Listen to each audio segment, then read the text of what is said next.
First దేవుని పటాలు చూపించిండు direct blog చేయకుండా అనుకుంటారా? మీరు టెన్షన్ పడకండి. ఒక టెంపుల్ అయితే మీరు ఎక్స్ప్లోర్ చేయబోతున్నాను. ఆ టెంపుల్ చూపించడం కోసమే మీకు అందరు ఫస్ట్ టెంపుల్ ఎలా ఏర్పడింది అనేది చరిత్ర కోసం నేను ఆ పటాలు చూపించారనమాట. హలో గైస్, ఈ రోజు మనం ఎక్స్ప్లోర్ చేయబోతే కేసరిగుట్ట టెంపుల్ అనమాట. మనం ఎప్పుడు సింగిల్ గానే వెళ్తాం తెలుసు కదా. ఎక్కడైనా బ్లాగ్ షూట్ చేయాలంటే ఒక్కనే వెళ్తాను. ఎక్కడ దూరం అయినా సరే ఒక్కనే షూట్ చేసుకొని వస్తాను.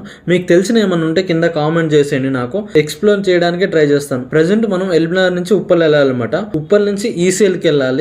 ఈసీఎల్కి వెళ్ళిన తర్వాత 242 బస్ ఎక్కినామంటే అక్కడ నుంచి కీసరిగుట్ట డైరెక్ట్ ఉంటుంది అనమాట. ప్రెసెంట్ మనం ఈసీఎల్ లో ఉన్నాం అనమాట. బస్సు కోసం అయితే వెయిట్ చేస్తున్నాను. దాదాపు 45 మినిట్స్ అయింది, ఒక్క బస్సు రావట్లేదు. ర్యాపిడోస్ కూడా అస్సలు బుక్ అవ్వట్లేదు. మీరు కార్ తీసుకెళ్తే బెటర్ నాకు తెలిసి. బస్సులో కూడా చాలా రష్ గా ఉందన్నమాట. నాకైతే కొంచెం దూరం వెళ్ళిన తర్వాత రిలీఫ్ అయితే అయింది చాలా సేపటికి. సర్లే లోపలికి అయితే వచ్చాను. ఇప్పుడైతే ఇంకో హాఫ్ అన్ అవర్ వెళ్ళిన తర్వాత నేనైతే కీసరిగుట్టకి వెళ్తాను అనమాట.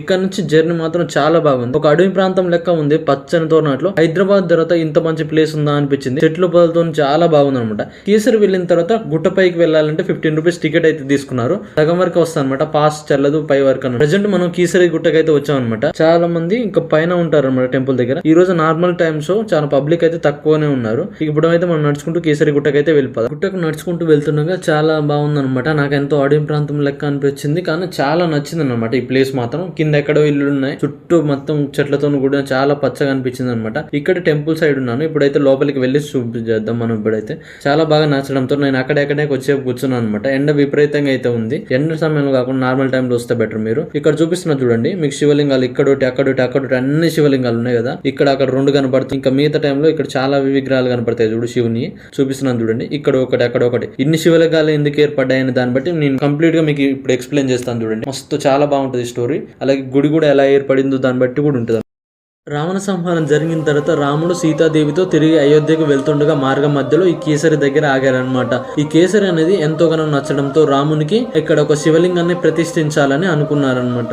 దానికి తగిన సమయానికి శివలింగాన్ని తీసుకురామని హనుమంతుల వారిని కాశీకి పంపారనమాట. కాశీకి వెళ్ళిన హనుమంతుల వారు ఏ విగ్రహం మంచిదా అని వెతుకుతూ ఉన్నారనమాట. ఏ విగ్రహం మంచిదో అర్థం కాక అన్ని విగ్రహాలు పట్టుకొస్తున్నారు. తగిన సమయానికి రాకపోవడంతో శ్రీరామచంద్రుడు సపరివార సమేతంగా అక్కడ శివలింగాన్ని అక్కడే తయారు చేయించి అక్కడే ప్రతిష్ఠించారనమాట.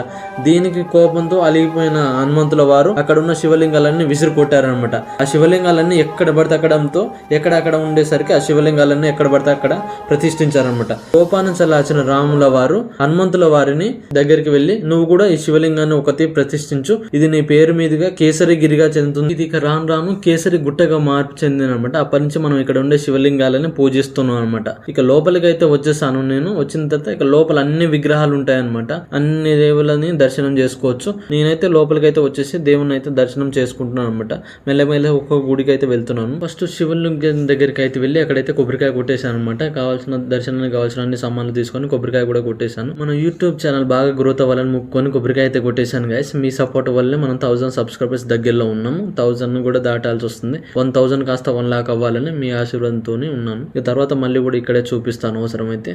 Thank you so much. మీరు మాత్రం బాగా సపోర్ట్ చేస్తున్నాను. నేనైతే చాలాసేపు ఉన్న తర్వాత ఎక్స్ప్లోర్ చేస్తున్నాను. ఈ ప్రాంతం చూడండి ఎంత బ్యూటిఫుల్ గా ఉందో. సినిమా షూటింగ్ చేసుకోవడానికి కూడా చాలా బాగుంటది ఈ వీడియో. నేనైతే అన్ని దేవుళ్ళని అయితే కవర్ చేస్తాను. ఆల్మోస్ట్ అందరిని దర్శనం చేసుకున్న తర్వాత ఇక్కడికైతే వచ్చేసి ఇక ప్రసాదం తీసుకుందాం అనుకున్నాను. ఇదే ప్రసాదం అనమాట, కావాల్సిన ప్లేస్ అనమాట. టెంపుల్ కి ఆపోజిట్ లో అవుట్ సైడ్ లో ఉంటుంది. 2 పులిహోరలు 2 లడ్డూలు అయితే తీసుకున్నాను. అక్కడే కొద్దిసేపు తిన్నాను. తర్వాత చాలా బాగా నచ్చింది నాకు. ఇంకా చాలాసేపు తిరిగాను అక్కడ ఇక్కడ కెమెరా పెట్టేసి చూసుకుంటున్నాను. చాలా బ్యూటిఫుల్ గా ఉంది అక్కడ ప్లేస్ మాత్రం. నాకైతే ఎంతగానో నచ్చింది. పబ్లిక్ ఈ రోజు తక్కువ ఉందన్నమాట. మండే రోజు ఇంకా ఫెస్టివల్ టైంలో పబ్లిక్ చాలా ఎక్కువ ఉంటారని అక్కడ ఉన్న వాళ్ళు చెప్పారనమాట. ఫైనల్ నా దర్శనం అయితే కంప్లీట్ చేసుకుని గుట్టపై నుంచి కిందికి అయితే వచ్చేసాను. ఇక్కడ వచ్చిన తర్వాత నాకు కింద ఏం కనపడిందంటే షాప్స్ గానీ మామూలు ఆపోజిట్ లో ఒక పార్క్ గానీ కనపడింది అనమాట. 10 రూపీస్ టికెట్ ఉంటే లోపల కూర్చోవాలని. నేను సింగిలే వచ్చాను కాబట్టి అంతసేపు వెయిట్ చేస్తాను. బస్ కోసం అయితే వెయిట్ చేస్తున్నాను. 12:30 కోటి 1:30 కోటి మాత్రం ఉంటుంది. తర్వాత 4 o'clock ఒకటి ఉంటుంది అనమాట బస్సు. మీరైతే బస్సుకు వెళ్ళాలనుకున్న వాళ్ళు ఈ టైమింగ్స్ అయితే మెయింటైన్ చేయండి. అలాగే మన ఛానల్ కొంచెం సబ్స్క్రైబ్ చేయండి. చాలా కష్టపడి చేసిన video. Thank you so much.